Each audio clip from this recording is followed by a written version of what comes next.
Following President Trump's executive orders surrounding immigration and border control, have you guys been busy, and what kind of calls are you fielding right now?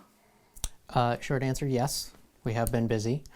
But the calls that we're fielding are exactly the same calls that we were getting for the last 2 months since the election. People are scared. People don't know what's happening. And so we're still helping them. We're still doing Know Your Rights presentations as much as we can around the state, trying to get the information out about what people's rights are in immigration court. Everybody has the right to remain silent and against self-incrimination. Everybody has the right to an attorney. They may have to pay for it, but they still have the right to consult with an attorney before they sign anything, which they absolutely need to do. Can you talk to me? Obviously, social media right now, a lot of people, as you said, have voiced their concerns and what they're scared about. We've also been seeing some kind of reports of ICE going around the Des Moines metro, speaking with people and potentially apprehending them. Have you guys been hearing those reports, and have you spoken to anybody who's going through that? Yeah, so we've definitely been hearing those reports. We have been slow to publish confirmation of those ourselves because our commitment to everyone is that we're not going to engage in the rumor mill. If we're not going to say, we heard this from somebody. So we're not confirming any ICE activity until we have actually gone there and been able to confirm it ourselves. That said, we understand the rumor mill is in full swing, and so we are confirming all of those as best that we can, or not, if they are in fact rumors. And have you had any that you have confirmed are not rumors and have truth or any validity to them? So this morning we were able to confirm that at least one person was taken into custody by ICE at the Polk County Criminal Courts building, which is disheartening because you would usually expect somebody to be able to at least show up to their court hearing and get a fair hearing without being taken into custody if they were already out on a bond of some kind. But that's not what happened. There's a lot of different layers to this, and I understand. Right. But certainly there are some people who are more prone to being targeted than others. Right. Who are those individuals in your perspective?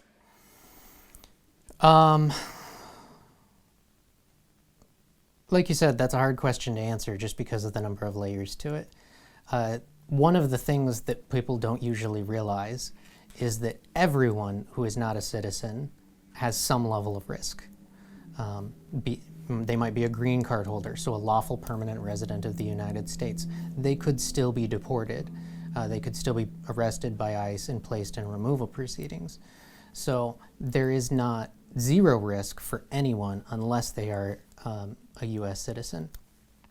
The people that Trump and his campaign have most said that they want to target are those here on more temporary or humanitarian statuses, such as TPS, which is a long-standing program authorized by Congress that gives temporary relief to citizens and nationals of certain countries that are experiencing war, famine, environmental disasters, things like that. So it's especially disheartening to hear that those are the communities that are being targeted because those are the people who need relief the most. But that said, it's hardly surprising. Talk to me about if you could dispel any of, we spoke about that rumor mill. It's going around rampant. We are working hard to, solidify some of those things. What is the biggest misconception or the biggest thing that people are maybe not having the most knowledge about that is kind of contributing to this rumor mill? I think one of the biggest factors is ICE rarely operates out in the open. They don't have to disclose themselves. They could say they're police. They could say nothing at all until the point that they actually begin to detain people. So people see maybe an unmarked white car in the middle of a traffic stop, and because just just of the uncertainty that exists right now, they assume that it's ICE and report it. And that gets spun into, oh, there's absolutely ICE presence in a certain location, and that gets spun into they've detained 20 people already. In many ways, that fear, I think, is the goal. By making people afraid, they can't engage in our communities anymore. And they get further pushed to the fringe, further marginalized. So that's part of our commitment, to make sure that we're not spreading these rumors, to actually go out and verify every single one. To that fear aspect, the reason I say that I believe that to be the goal in many ways is exactly the reason there was the executive order repealing the protections for sensitive locations, primarily, churches, schools, hospitals, which are three places that we would want everyone to be able to go to. Everyone has the right to practice their religion freely. Everyone has the right to a public education, K through 12, regardless of immigration status. Everyone has the right to seek medical care in an emergency. And so by repealing the enforcement priority protections around those areas, what the Trump administration is doing is saying, we want people to be too scared to actually go to those places, which goes against what I believe it is to be an American and certainly an Iowan. Talk to me a little bit more. Let's dig a little bit deeper into that. Obviously, we're even hearing reports from DMPS about how they're going to be handling this. What do you think the response from schools can be, and churches, and these, for lack of a better word, safe haven spots that were known prior? What does that mean for how they can operate? That gets very complicated very quickly.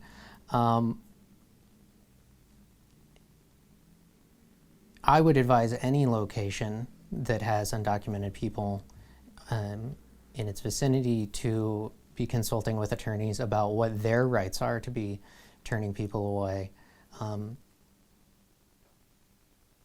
Any law enforcement officer needs a warrant to enter a private structure unless they're given consent.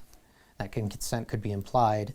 But for example, if they can't just barge into a church, even with the repeal of the protections that are around there.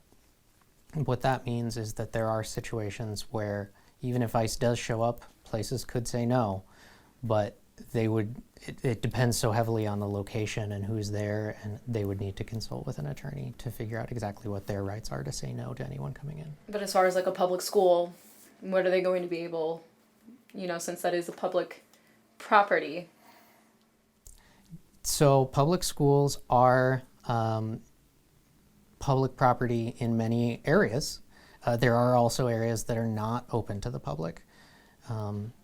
Because we exist in a dual sovereign citizen where we have both a federal and a state authority, it may be that certain schools, or maybe even private schools, have the ability to say no to ICE coming in at certain times. Even if they do, children of any age, even adults, have the right to not say what their immigration status is. They don't have to give any information to ICE officials who might come in. Schools don't have to ask for immigration status or immigration information when they come in. So even if they were to come in, there's absolutely no reason to be giving that information to them so that they could use that to detain someone. And that kind of goes along with a lot of the social media chatter that we've been seeing as far as, okay, if I'm an individual who, from the outside looking in, may look like I may be an illegal citizen, and ICE approaches me and asks for my citizenship status, what is the best advice of what I should do?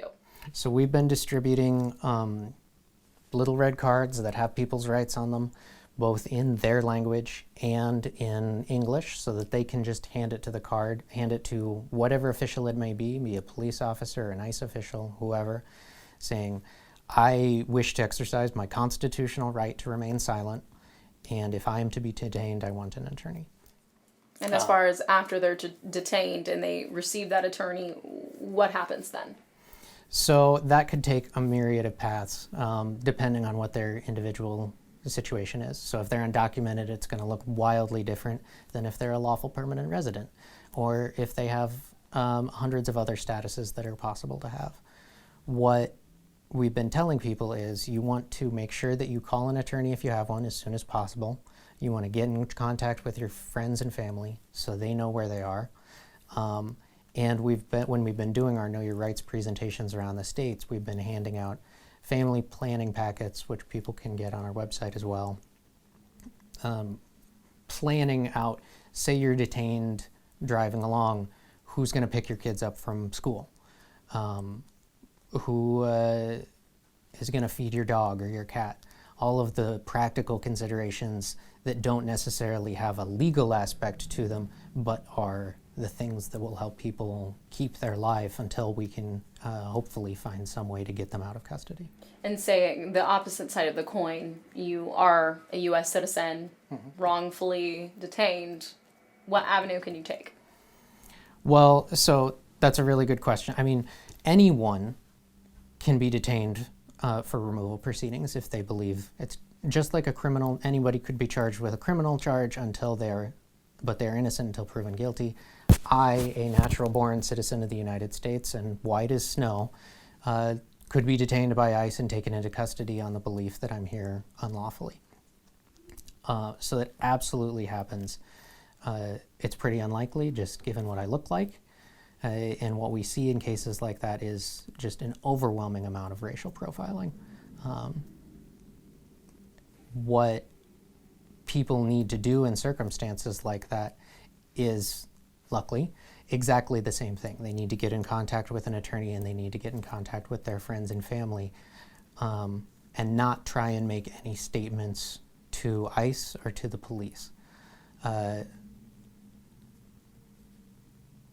There's this tendency to believe that if you just try to explain things to officials that they'll let you go. In immigration, as in others, that is just categorically not the truth, and you are always better off exercising your right to remain silent. Now, you've been asked a lot of questions by a lot of reporters, I'm sure, throughout the day. What is something that you feel all of us are maybe not digging deeper into, or something we need to focus our attention in to really better understand this issue?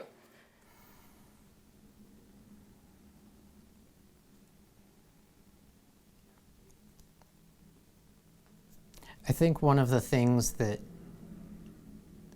is so difficult about this issue is that it is so easily characterized as undocumented or documented. If you talk to any immigration attorney, it is never that simple. There are hundreds of different statuses somebody could have, and a gradient of documentedness that goes along with it. So this idea that there are thousands of people roaming the streets without papers is not true. The overwhelming majority of clients I have are following lawful processes to gain documented status. They're working hard to do so. They're investing a lot of their own time, money, and effort into doing so because they want to be here, they want to be part of Iowa, and they want to make the state better.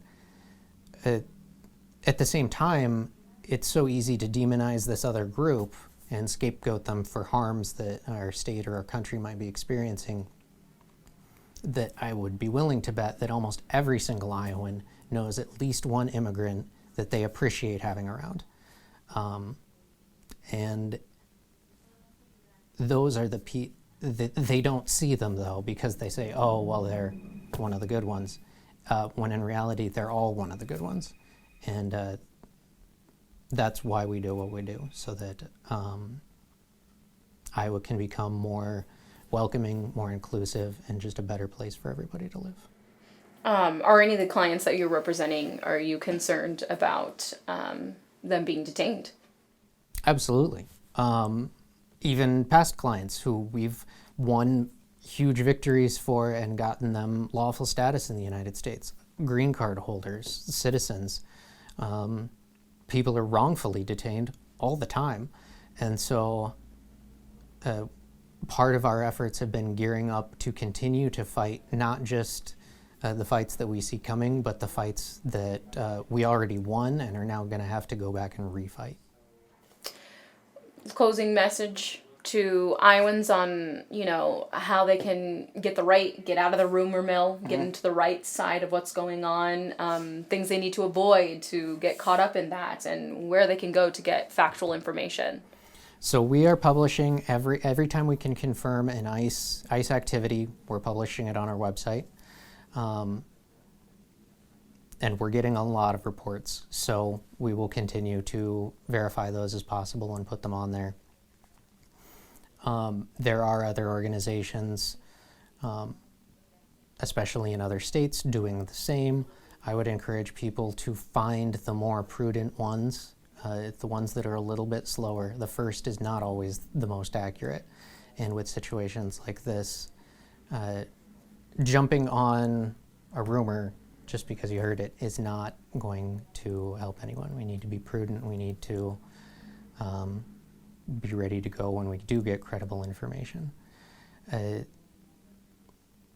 What Iowans can do now more than anything, though, is get ready. Every single person who is not a citizen needs to sit down and fill out a family plan for them and their families, where they, in the unfortunate event that they might be detained for whatever reason, lawfully or no, they know who's going to take care of their kids, their home, their job, their pets, to really limit that damage on their life. And then after that, give us a call.